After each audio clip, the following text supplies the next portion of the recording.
everyone, before we get started, let me invite you to like this video and subscribe to this channel for more great content.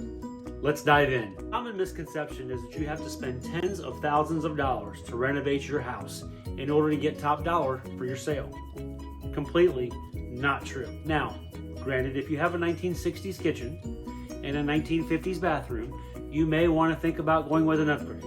But if your house is relatively new, 30, 40 years old even, you can definitely bypass those things and just do a couple small things to get your house in tip-top shape for a home sale. I'm going to give you 5 right now. Here we go. The first tip I'm going to give you is what I call the 4 Ds. Depersonalize, declutter, donate, and deep clean. Now, depersonalize means get rid of pictures, get rid of awards, things like that, keepsakes, heirlooms that make the house look like yours. When you see a buyer come into the house, you want that buyer to think, this is my future home, not this is the seller's home, because look at all the things that they have around the house that say, this is my house. Now, number 2 is declutter. Get rid of things that you're not using. Get rid of the thing. If you've not used it in 2 years, get rid of it. Box it up, give it away, donate it, sell it on eBay, whatever you got to do. Declutter your house as much as possible. The more space you have in your house, the more counter space, the more floor space, the more wall space, the bigger the house is going to look to potential buyers. Like I said before, donate things. If you haven't used something in 2 years, get rid of it. Box it up, get rid of it. Deep clean. Once you have gotten through the depersonalization, the decluttering, and the donation section, go ahead and deep clean your house. Make your house cleaner than it's ever been. Dust those blinds that you never touched. Make sure that the ceiling fans aren't all dusted up. Make sure you don't have cobwebs in the corners. Scrub your cabinets down. Scrub your floors down. Set out some nice smelling candles or some potpourri, something like that. Make it inviting. Make it warm. Make it clean. Don't make it so that somebody walks in and they say, oh my gosh, this house needs so much work. You don't want that. You want it to look like it is move-in ready and ready to go right now. Tip number 2, small repairs can make a huge difference. Now imagine you walk into a house, you're a buyer, and the first thing that you find is a squeaky door or a loose doorknob. You're going to start to wonder already, okay, what else is wrong with this house? Make sure your cabinet doors aren't tilted. Make sure that anything, light bulbs are changed out. Small things like that can make a huge difference, because if it looks like the seller has neglected the small things, the buyer's going to wonder what other big things are lurking underneath the surface. Now, if you do have some big repairs that are needed, contact a handyman or contractor of your choice. If you don't know one or have one that you trust, I'm sure your realtor can point you in the right direction to somebody that they've used before and somebody that they've trusted. Okay, number 3, and this is probably the most obvious of all, painting the home. Now, nothing that you can possibly do will spruce up a home, on the interior anyway, as much as a fresh coat of paint.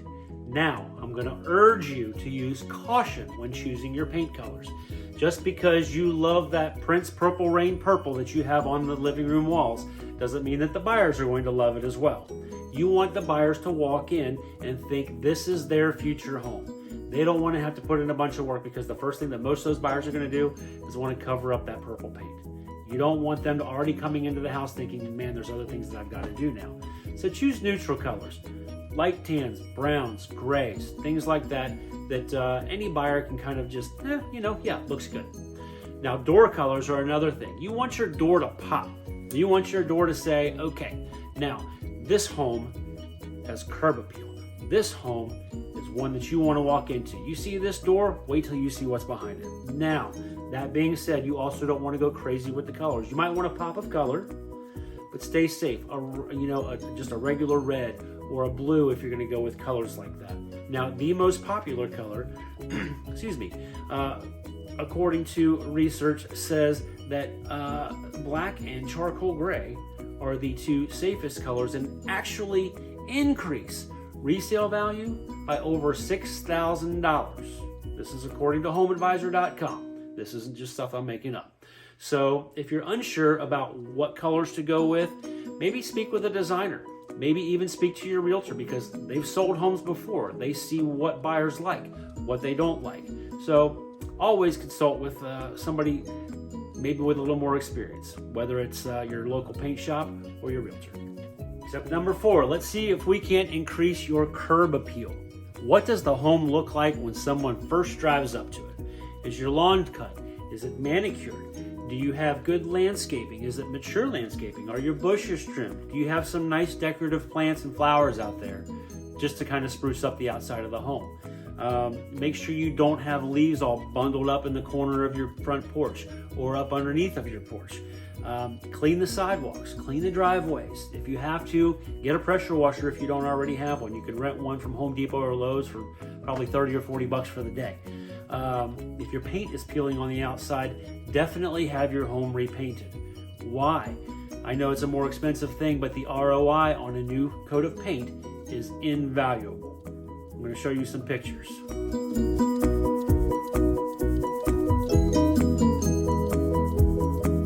Imagine having walked up to the first home and seen that, where the landscaping is nasty, the paint is peeling everywhere, or going up to the second home where the landscaping is much improved and they've got a fresh coat of paint on everything and it looks like a newer home. It looks like something you would want to move into. It looks like something you would actually want to go in and see as a buyer. So make sure that your curb appeal is up to snuff and greet the buyers with beauty. Okay, you've completed steps 1 through 4. Now it's time for number 5. What is that? Right before you list your home, what you're going to want to do is get professional photos. Now, the temptation is going to be to just walk around with your iPhone Pro because it's got such a great camera on it, but it is not a replacement for a professional photographer. They're going to be able to get shots and angles that you wouldn't even think of. Number 1, to make the space look bigger, the space look brighter, and the space look much more inviting and warmer than your iPhone ever could with your limited knowledge of what you can do on the iPhone. Now, if you're just that good and you want to chance it, you know, for $150, $250, I think that I would rather go ahead and hire that professional photographer. Now, if your realtor encourages you to use your iPhone photos, or if they just want to walk around with their iPhone and take pictures of the home to put those on the MLS to list your house, tell them you want some professional photos. Don't let them do that to you. Don't let them put those things on the MLS. I've actually had clients, I've sent them homes, and the buyers have said, you know what, I don't know that I really want to see this. I don't know that I'm really going to like it. Basically based on bad pictures that they saw of the house. And then you get to the house and it looks magnificent. Now, I've never had one quite say, I'm not going to go see that house, because I think buyers sometimes are just a little too polite, or at least mine have been. But definitely get professional photos, because a buyer might see it, your realtor may not see it, but a buyer might see it and just go ahead and bypass it. Unless the realtor sends it to them and says, hey, this is going to be a good match for you, you might have just lost out on a sale and you're shrinking your buyer pool just by that much. So make sure that you get professional photos of your home. Hey everybody, thanks so much for watching. Please hit that like and subscribe button to keep on getting this great real estate advice. I'm Josh Foltz, your real estate resource. Stay blessed, everyone. We'll see you next time.